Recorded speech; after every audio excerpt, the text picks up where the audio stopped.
Assalaamu calaykum saaxiibayaal, halkani waa Casim Media. Ku soo dhawaada qaybtii labaad ee qisadii Hodan iyo Haaruun.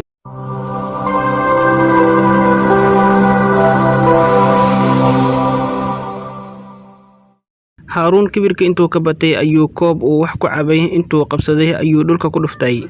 Koobkii waa uu kala jabay, kadib intuu istaagay ayuu qolkiisii aaday. Kadib Hodan waxa ay fiirisay lugteeda, waxaana ku mudana dhala ka soo faniintay koobkii dhalada ahaa uu Haaruun sida xoog leh ugu tuuray dhulka. Waxay ka siibtay lugteeda dhaladii iyadoo ooynaysa, balse waxaa soo booday dhiig badan oo waxa ay u carartay qolkeeda si ay lugteeda maro ugu xirto.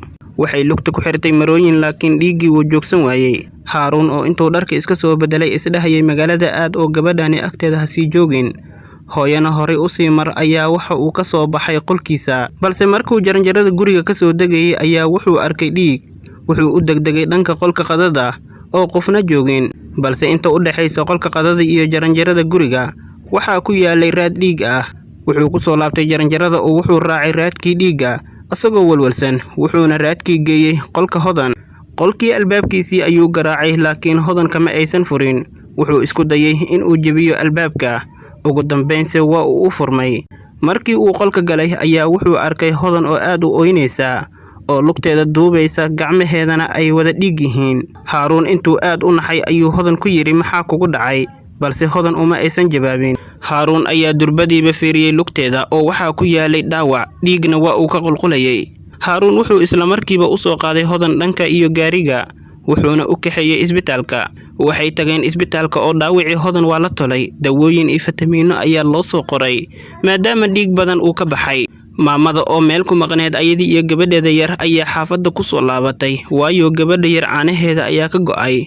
Hurdana waa ay diiday oo waa ay ka soo laabteen reerkii ay aadeen qadada kadib. Waxayna soo gashay gurigii oo aad isugu dhex yaacsan, raashinkii oo dhulka daadsan, alaabtii oo jajaban iyo dhiig dhulka yaala. Maamada intay aad u naxday ayay wacday wiilkeeda, wuxuuna ku yiri hooyo waan soo soconnaa, wax dhib ahna ma jiraan ee isdeji, annaga wax walba ku fahansiin doonee. Haaruun iyo Hodan ayaa guriga imaadeen. Hodanna waxay ku taagsanaysaa hal lug oo socodka wuu dhibayay. Maamadii baa iyadoo fajacsan ku tiri wiilkeeda war maxaa ku dhacay gabadha. Haaruun ayaa ugu jawaabay hooyo lugta ayaa firirka albaabka ka soo gaaray kadib markii aan dhulka ku dhuftay alaabtii miiska saarnayd. Hodan ayaa dejisay hooyada oo ku tiri waa dhaawac yar, ku talagalna uma uusan samaynin Haaruun ee isdeji hooyo, waan fiicanahay waana caafimaad qabaa. Hooyo Faadumo ayaa aad ugu qaylisay Haaruun oo ka quusatay dhaqamada wiilkeeda, waxayna gashay qolkeeda iyadoo xanaaq iyo cil indhaheeda ka muuqdaan. Kadib markii gabadhii yareed ay ugu soo tagtay qolka Hodan maadaama ay gabadha yar aad u jeceshahay habaryarteed Hodan. Haaruun qolkiisii ayuu galay isaga oo yaaban kana shalaysan wuxuu sameeyay. Hodanna way badaalanayd oo waa ay iska hurday markay gabadhii yareed seexisay. Haaruun wuxuu la hadlay xafiiska gabdhaha laga shaqaaleysiyo, wuxuuna dalbaday gabar shaqaale ah oo cuntada u karisa maadaama ay Hodan xanuunsanayso. Haaruun sidii Hodan u timid wuxuu wax ka cunayay bannaanka inta uu guriga kula noolaa, ama delivery ayuu dalban jiray oo guriga ayaa loogu keeni jiray. Laakiin hooyo iyo gabadha yar waxaa cuntada u kari jirtay Hodan. Guriga waa guri weyn waxaana ka shaqeyso shaqaale nadaafadda qaabilsan.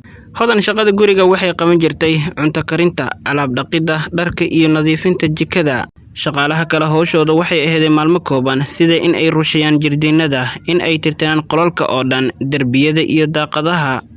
Balse hawshii Hodan gabadhani cusub ayaa qabanaysa maanta kadib. Isbuuc kadib Hodan way nasatay, lugtii way u fiicnaatay, intaasna erey isma dhaafsanaynin iyada iyo Haaruun. Waxaa la gaaray maalinkii uu Haaruun bixi lahaa si uu u soo dhammaysto sanadka ugu harsan waxbarashada. Gabadha yar waa 2 jir oo waa gabar ordaysa oo aad u jecel asaga, Hodan iyo maamada. Haaruun oo aad ugu diyaar garoobaya safarkiisa oo boorsadiisii dharka diyaarsanaya ayaa waxaa u soo gashay gabadhiisa oo gacanta ku sidata buug yar oo qurxoon. Buuggii ayuu ka qaaday wuxuuna saaray sariirtiisa, wuxuuna gabadhii u waday dukaanka guriga u dhow si uu ugu soo iibiyo alaabaha ilmaha ay ku ciyaaraan iyo hadiyado ay ku faraxdo maadaama uu ka maqnaa doono muddo sanad ah. Maamada ayaa soo gashay qolka Haaruun iyadoo u soo diyaarisay macmacaano uu jecel yahay iyo hadiyado ay ku jiraan sawirrada gabadhiisa. Waxayna boorsadiisa u gelisay macmacaankii iyo hadiyadii. waxayna aragtay dharkii Haaruun oo qaarkii sariirta saaran yahay oo aan boorsada lagu xarayn. Dharkii dhammaa ayay u gelisay boorsada, waxayna aragtay buug saaran sariirta. Buuggiina waxay uga xaraysay jeebka kore ee boorsada. Haaruun iyo gabadhiisii way soo laabteen, waxaana la gaaray xilligii uu safri lahaa. waxaana albaabka guriga ku soo sugootay hooyadii iyo gabadhiisa yar. Hodanna qolkeeda kama aysan soo bixin oo danba kama lahayn bixitaankiisa iyo joogitaankiisaba. Waxayna u diyaar garoobaysay imtixaanadii jaamacadda. saacada kadib waxa uu Haaruun ka degay airportka magaalada Istanbul ee dalka Turkiga, wuxuuna aaday halkii uu deganaa si uu ugu nasto maalmo kadibna uu u bilaabo waxbarashadiisa. halkaa ha inoo joogto qaybta labaad ee qisada Hodan iyo Haaruun. daawada haddii aad ka heshay qisadani, waxaan ka codsanayaa inaad muuqaalkani like saarto. ha iloowin inaad channel ku soo biirto haddii aad channel ku cusub tahay. tan intaan kulmayna qaybta saddexaad iyo muuqaal cusub. sidaas iyo nabadgelyo.